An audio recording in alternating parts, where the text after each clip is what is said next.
एक समय की बात है, एक गांव में आतंक था। चुड़ैल रात भर गांव में घूमती और गांव का जो भी आदमी उसे दिखाई देता उसे वो घायल कर देती। अरे कोई तो बचाओ, मर गया रे। एक रात हरिया अपने खेत से अपने घर लौट रहा था कि तभी अचानक उसके सामने चुड़ैल आ जाती है। अरे बाप रे, ये चुड़ैल कहाँ से आ गई? आज तो मैं गया काम से।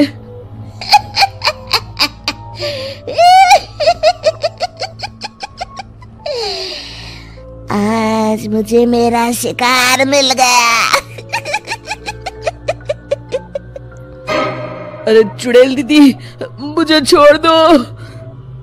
जैसे ही चुड़ैल हरिया की तरफ बढ़ती है, हरिया वहाँ से भाग जाता है और अपने घर के दरवाजे पे पहुँचता है। अरे भगवान, जल्दी से दरवाजा खोलो, मेरे पीछे चुड़ैल पड़ी है। हरिया की पत्नी जल्दी से दरवाजा खोल देती है।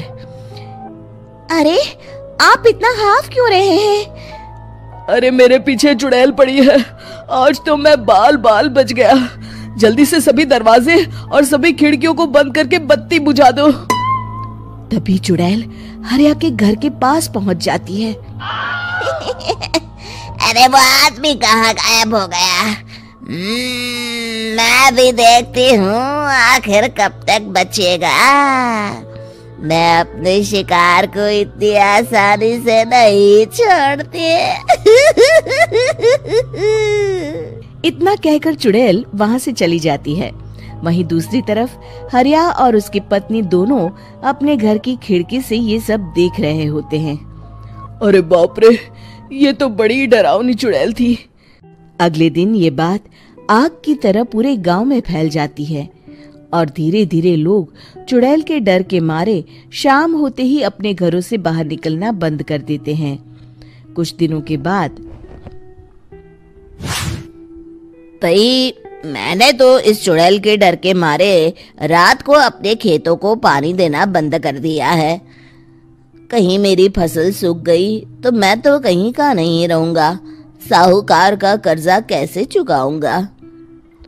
अरे भाई, पूरे गांव वालों का यही हाल है। पता नहीं ये चुड़ैल हमारे गांव में कहां से आ गई। फिर एक दिन गांव के पास वाली नदी के किनारे एक बहुत बड़े तांत्रिक के आने की बात कुछ गांव वालों को पता चलती है। वो लोग जाके ये बात गांव के मुखिया को बताते हैं। मुखिया जी, नदी के किनारे एक बहुत ही पहुंचे हुए तांत्रिक बाबा आए हैं। हमें उनसे मदद मांगनी चाहिए। मैंने सुना है वो बड़े बड़े भूतों और चुड़ैलों को अपने वश में कर लेते हैं। मुखिया जी सभी गांव वालों को लेकर उस तांत्रिक के पास पहुंच जाते हैं। ओम फट स्वाहा, ओम फट स्वाहा। तभी तांत्रिक अपनी बंद आंखों को खोलकर कहता है, क्या बात है? तुम सब लोग यहाँ क्यों आए हो? मुखिया जी उस तांत्रिक को सारी बात बता देते हैं। अच्छा, तो ये बात है। और तांत्रिक अपनी आंखों को बंद कर लेता है। मैं देख रहा हूँ तुम्हारे पूर्वजों ने बहुत पाप किए थे, जिससे ये गांव अब श्रापित हो चुका है। उसी के फल स्वरूप तुम्हारे गांव में चुड़ैल आई है। ये चुड़ैल बहुत खतरनाक है, ये किसी को नहीं छोड़ेगी। हे भगवान, मर गए रे, अब क्या होगा?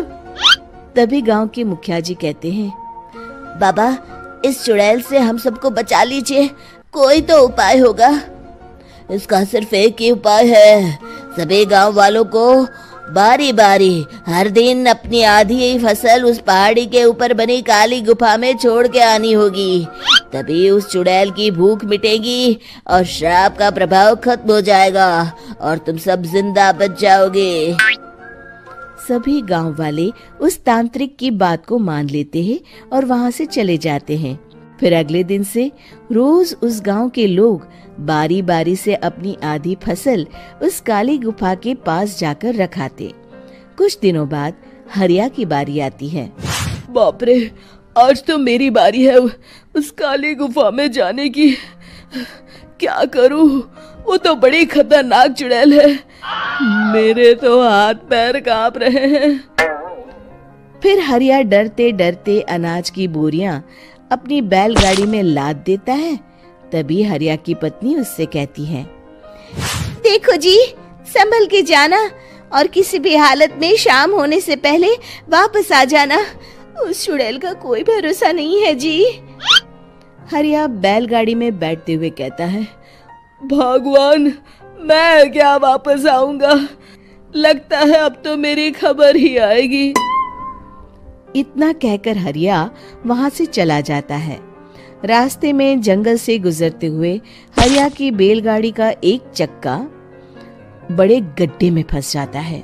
हे भगवान, अब ये क्या मुसीबत है?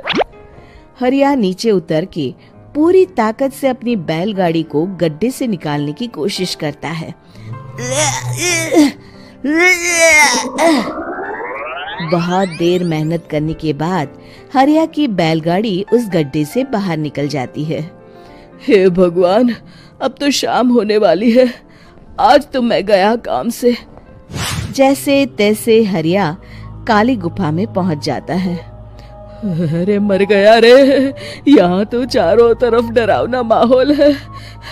मैंने यहाँ आने में बहुत देर कर दी, कहीं चुड़ैल नाराज ना हो जाए। हरिया अनाज की बोरियां वहां रख के जैसे ही जाने लगता है, तभी उसे किसी के आने की आवाज सुनाई देती है। हरिया एक कोने में छुपकर अंदर देखने लगता है। चुड़ैल वहां आती है और फिर अपने चेहरे से नकली चुड़ैल का मुखौटा निकाल देती है। हरिया ये देख के हक्का बक्का रह जाता है। तभी चुड़ैल कहती है, भैया यहाँ आना, आज तो बहुत अनाज आया है। इसे मिलाकर अब हमारे पास ढेर सारा अनाज जमा हो गया है। कल ही हम इसे शहर में बेच आएंगे और माला माल हो जाएंगे। तभी अंदर से नदी के किनारे वाला तांत्रिक बाहर आता है। अरे, ये तो तांत्रिक बाबा है। हाँ, अब तो हम दोनों की जिंदगी मजे में कटेगी। गांव वालों को बेवकूफ बनाना इतना भी मुश्किल नहीं था। लोग तो तुम्हें सच में असली चुड़ैल समझते हैं। हाँ, तुमने सही कहा। अब ये गांव वाले चुड़ैल के डर से जिंदगी भर इस काली गुफा में अनाज पहुंचाते रहेंगे। अच्छा, तो ये बात है। ये दोनों पूरे गांव वालों को बेवकूफ बना रहे हैं। अभी जाकर सबको बताता हूँ। हरिया उन दोनों की पूरी बातें सुन लेता है और जल्दी से वापस गांव में आता है। गांव वालों को पूरी बात बता देता है। इससे पहले वो दोनों हमारा अनाज लेकर शहर जाए, हमें उन दोनों को पकड़ना होगा। उधर दूसरी तरफ नकली तांत्रिक और नकली चुड़ैल बनी औरत एक बड़ी गाड़ी में सारा अनाज लाद के वहां से निकलने की तैयारी कर रहे होते हैं। जल्दी करो, इससे पहले हमें कोई देख ले। हमें यहाँ से निकलना होगा। और तभी वो दोनों देखते हैं कि सामने से सभी गांव वाले अपने अपने हाथों में मशाल लेके आ रहे हैं। दोनों बुरी तरह डर जाते हैं। रुक जाओ, तुम दोनों का भांडा फूट चुका है। अरे मर गए रे, ये गांव वाले कहाँ से आ गए? तुमने क्या सोचा इतनी आसानी से यहाँ से निकल जाओगे? ये अनाज हमने अपने खून पसीने से दिन रात खेतों में मेहनत करके उगाया है। दोनों मुखिया जी के पैरों में गिर जाते हैं। हमें माफ कर दीजिए, हम दोनों एक नंबर के कामचोर हैं। बिना मेहनत किए पैसे कमाना चाहते थे। हाँ, अब हम आगे से मेहनत मजदूरी करके पैसे कमाएंगे। हमें कुछ मत करना, हमें छोड़ दीजिए।